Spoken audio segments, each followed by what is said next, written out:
In the heart of West Africa, nestled between rolling hills and dense forests, lay the village of Kumba.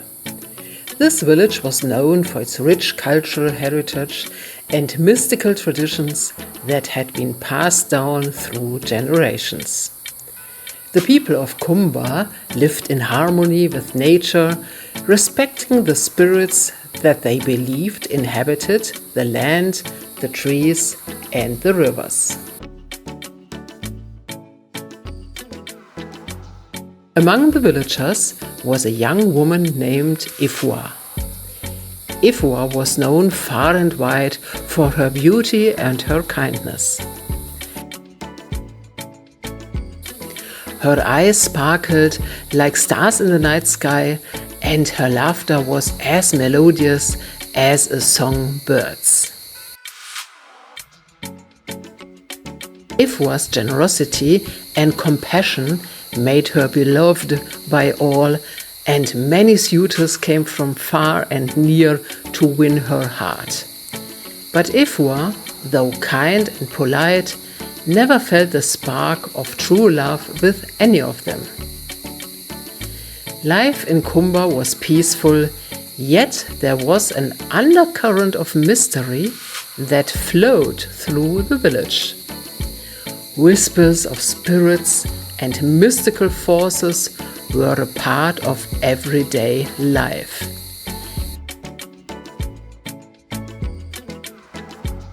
And the villagers knew that not everything could be explained by the visible world.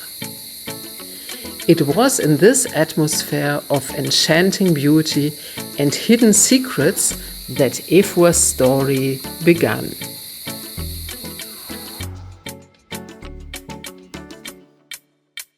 The village was a vibrant place, alive with the sounds of chattering children, the clucking of chickens, and the rhythmic beat of drums that marked various ceremonies.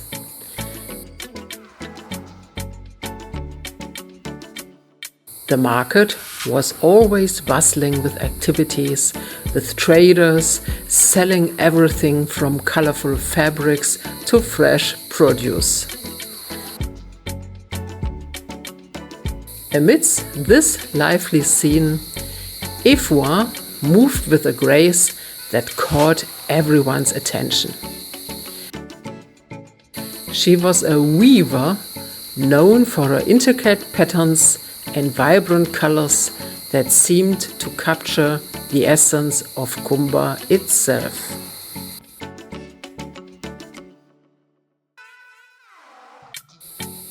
Despite the warmth and liveliness of the village, there were places that the villagers avoided.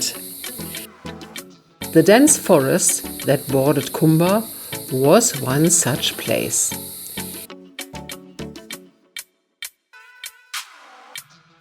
It was said to be home to spirits and creatures that one should not disturb. The villagers believed in the power of these unseen forces, and they respected the boundaries between their world and the world of the spirits. Ifwa had always been curious about the forest, though she respected its mysteries. She often wondered what lay beyond the thick trees and the whispers of the wind that seemed to carry secrets from another realm. Little did she know that her life was about to change in ways she could never have imagined, and the forest would play a crucial role in her destiny.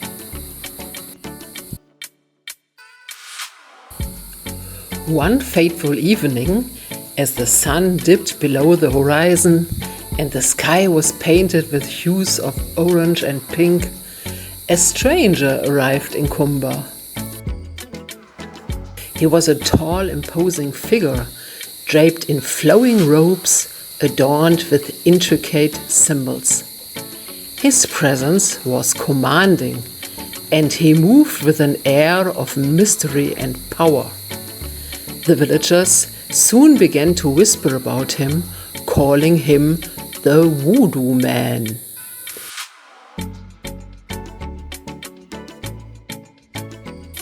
Ifwa first saw the Voodoo Man at the village market. She was drawn to him instantly, not just by his appearance, but by an inapplicable force that seemed to pull her towards him. His eyes were dark and piercing, and when he looked at her, she felt as though he could see into the depths of her soul. There was something otherworldly about him, something that both fascinated and frightened her. The Voodoo Man, whose real name was Afari, had come to Kumba for reasons known only to him. He was a master of ancient rituals and possessed powers that were beyond the understanding of ordinary people. The villagers were both awed and wary of him, but Ifwa felt an attraction that she could not deny. Afari's presence in the village stirred a mix of emotions. Some saw him as a potential source of wisdom and power, while others feared the unknown that he represented. He would often be seen at the edge of the forest, seemingly communing with the spirits, his deep voice chanting in an ancient tongue.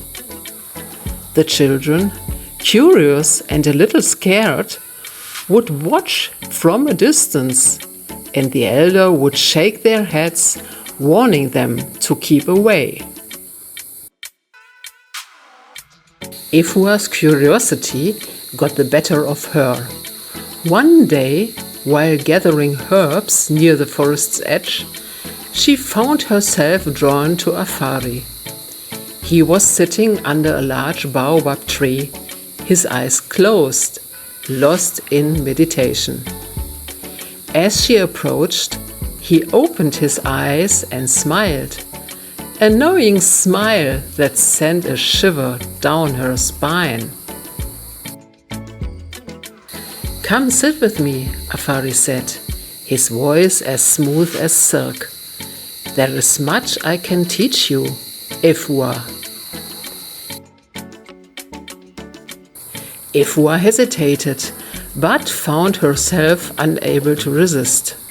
She sat beside him, her heart pounding. Afari spoke of the spirits of the forest, the ancient rituals, and the power that lay in the unseen.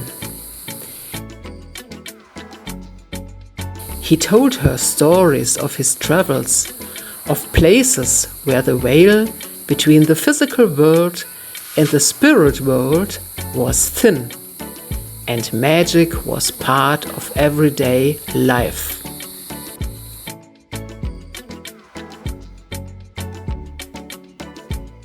As the day passed, Ifwa found herself spending more and more time with Afari. He showed her plants that had magical properties, taught her chants that would call upon the spirits, and performed rituals that left her both fascinated and frightened. The villagers noticed the changes in Ifwa, and the whispers grew louder. But Ifwa was too entranced to heed their warnings.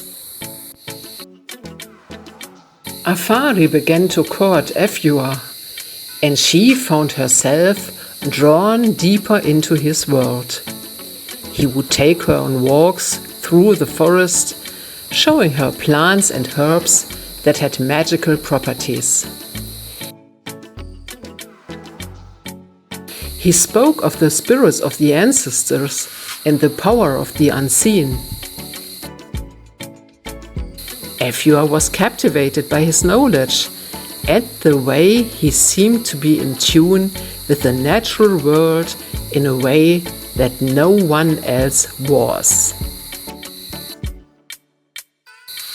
One night, Afari performed a ritual for Efua. He created a circle of candles and placed a charm around her neck, chanting incantations in a language she did not understand. The air around them seemed to shimmer with energy, and Efua felt a strange sensation as though she was floating.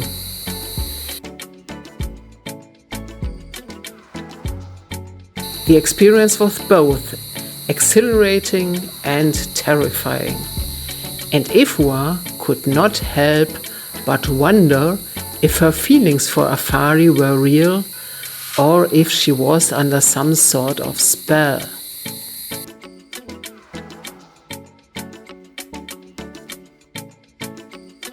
As their relationship deepened, Efua's feeling became more conflicted. She was fascinated by Afari's power and the secrets he revealed to her, but she was also afraid. The villagers began to notice the changes in Efua, and they whispered among themselves, warning her to be careful. But Efua could not resist the pull of the voodoo man. Afari's influence over Efua grew stronger with each passing day. He took her deeper into the forest, to places where the trees seemed to whisper and the air was thick with unseen energy.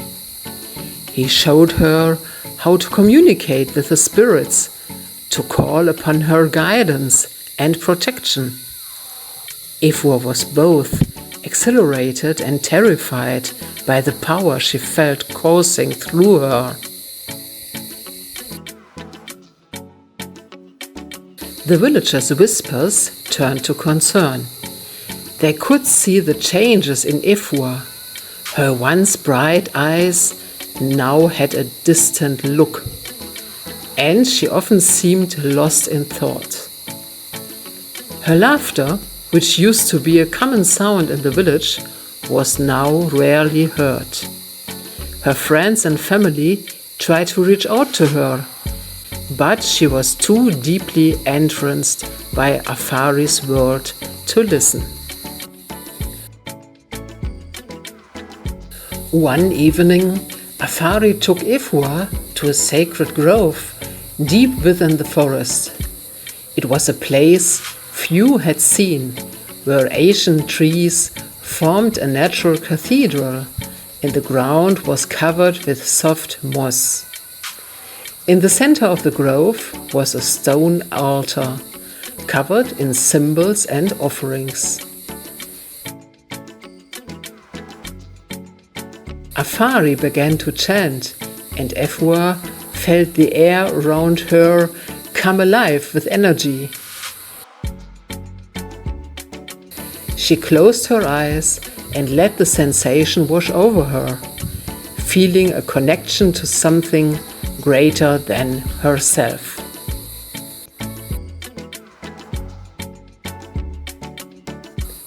But as the ritual continued, Efua began to feel uneasy.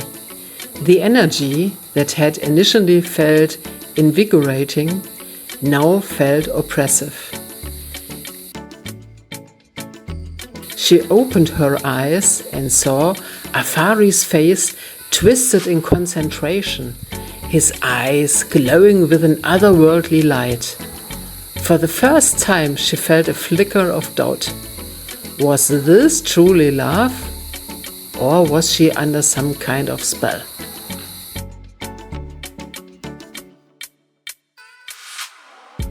The days that followed were a blur for Efua. She felt torn between her feelings for Afari and the growing sense of dread that gnawed at her.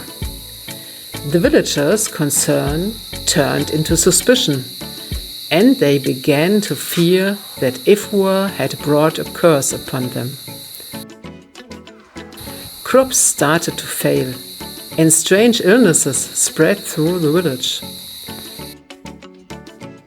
The elders convened to discuss the situation, and it was clear that something had to be done.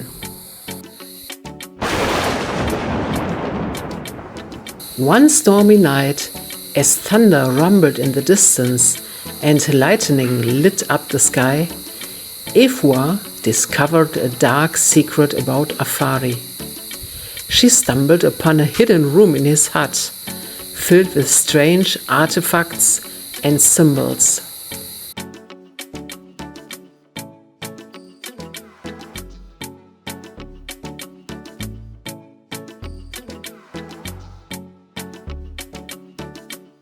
There, she found a book bound in leather, its pages filled with detailed descriptions of rituals and spells.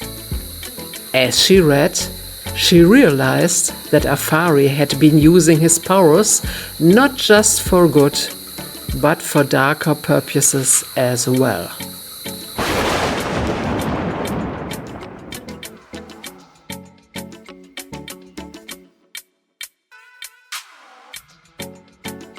The revelation shook Ifwa to her core.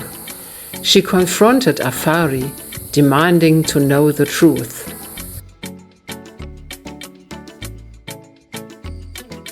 Afari admitted that he had been using his powers to control certain events in the village, and that his intentions were not always pure.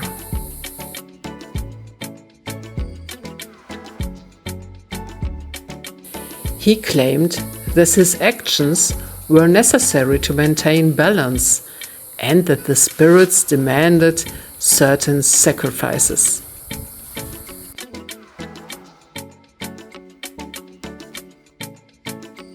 Efua was horrified. She felt betrayed and frightened, realizing that she had been drawn into a world far more dangerous than she had imagined. The consequences of her relationship began to manifest in the village. Crops failed and children fell ill. The villagers, sensing that something was amiss, grew suspicious of Afari and began to blame Ifwa for bringing him into their midst. Afari's admission left Efua in turmoil. She had always been a person of integrity, guided by a strong moral compass. To learn that the man she had grown to love was capable of such darkness was devastating. She couldn't reconcile the gentle, wise teacher she had known with the man who had manipulated and harmed her community. Efua's mind raced as she tried to make sense of everything. She thought about the times Afari had spoken of balance and the need for sacrifices, and she realized that he had never fully explained what those sacrifices entailed. She felt a growing sense of anger and betrayal. How could she have been so blind? How could she have allowed herself to be drawn into this web of deceit? Determined to make things right, Efua sought out the village elders. She explained everything she had learned, and though they were initially skeptical, the evidence she presented was undeniable. The elders decided that Afari had to be confronted and his influence over the village broken.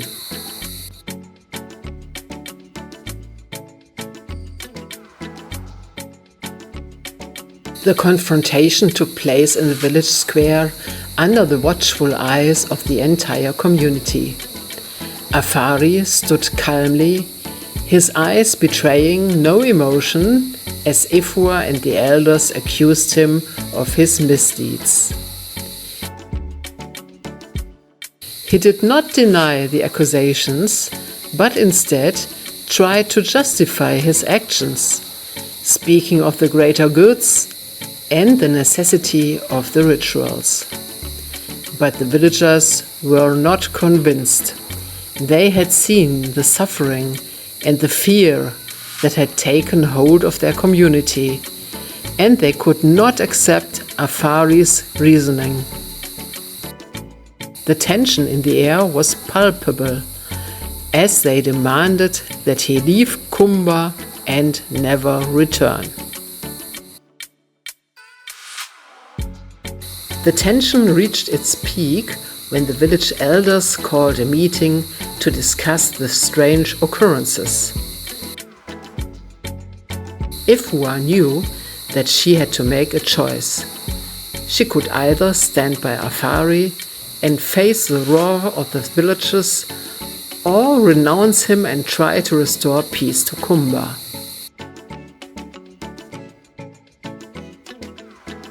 In a dramatic confrontation, Ifua confronted Afari in front of the entire village.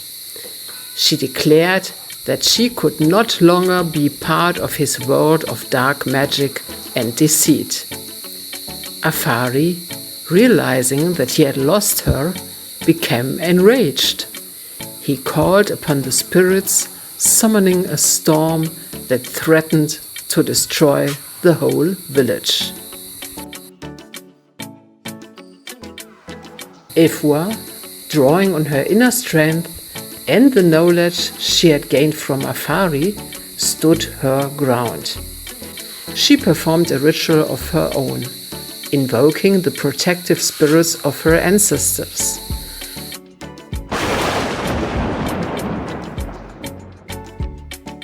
The storm raged around them, but Ifua's courage and determination held firm.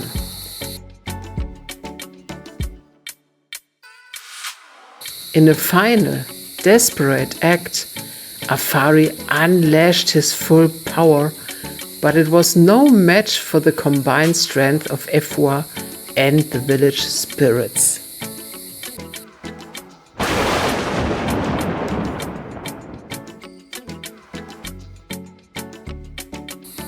As the storm raged, the villagers watched in awe and fear. They had never seen such a display of power, and the air crackled with tension.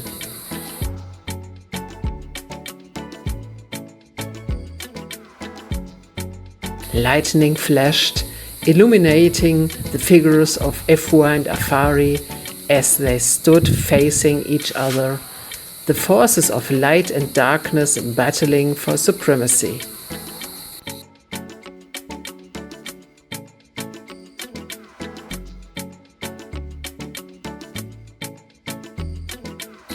Ifua's heart pounded as she chanted the incantations she had learned.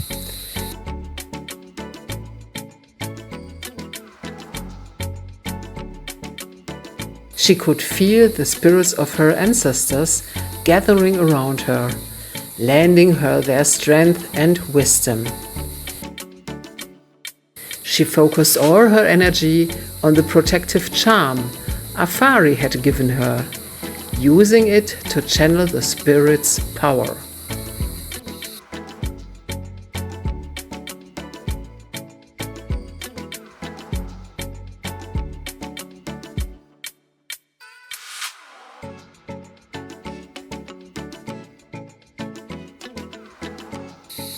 Afari, in his fury, summoned all the dark forces at his command. The ground trembled and the sky darkened as he called upon the spirits of chaos and destruction. But, despite his formidable power, he could not break through the shield of light and protection that Ifua had created.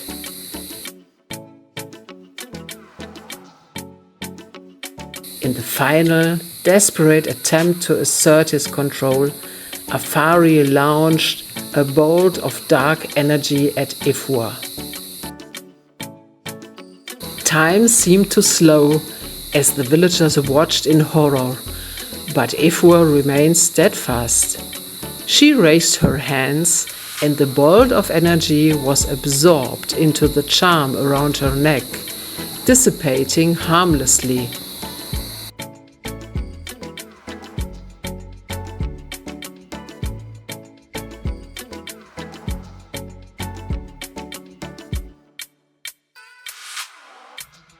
The storm began to subside, and Afari's power waned. He realized that he had been defeated, not by brute force, but by the purity and strength of Ifwa's spirit. With a look of resignation, he turned and walked away, disappearing into the forest from which he had come.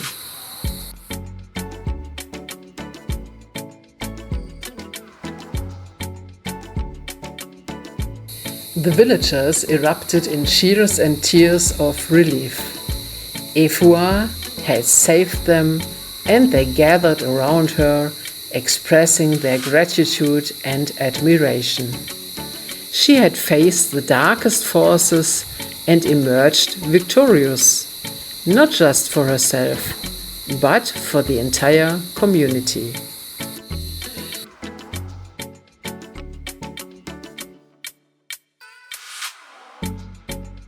As the storm subsided, Afari's power was broken.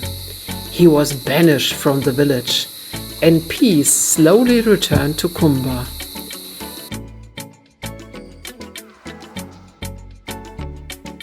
Ifwa, though heartbroken, found solace in the support of her family and friends. She had learned a powerful lesson about love, power, and the importance of staying true to oneself.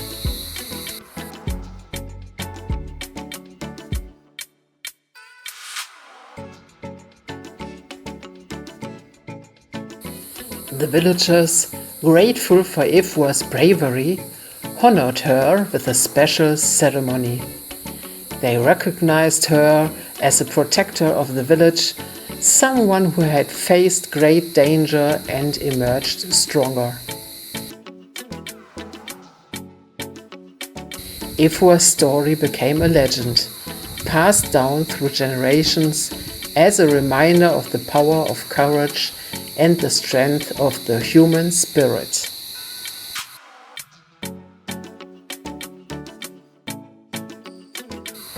In the days that followed, Ifwa took time to heal. She spent hours by the river, reflecting on her journey and the lessons she had learned. The pain of betrayal was still fresh, but she also felt a deep sense of pride and accomplishment. She had faced her fears and protected her village, and she knew that she would emerge stronger from the experience. The village of Kumba began to recover from the turmoil. The crops flourished once more, and the children regained their health.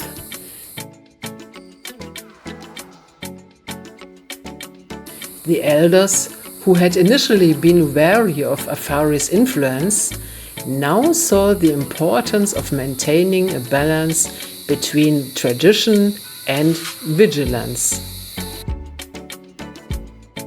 They implemented new rituals and protections to ensure that the village would remain safe from dark forces in the future.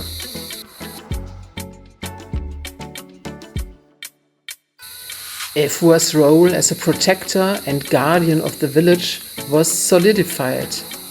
She continued to learn and grow, using her knowledge to help and guide others. She became a symbol of resilience and hope, a reminder that even in the face of great darkness, the light of the human spirit could prevail. Years later, as Ifwa sat by the river, she reflected on her journey.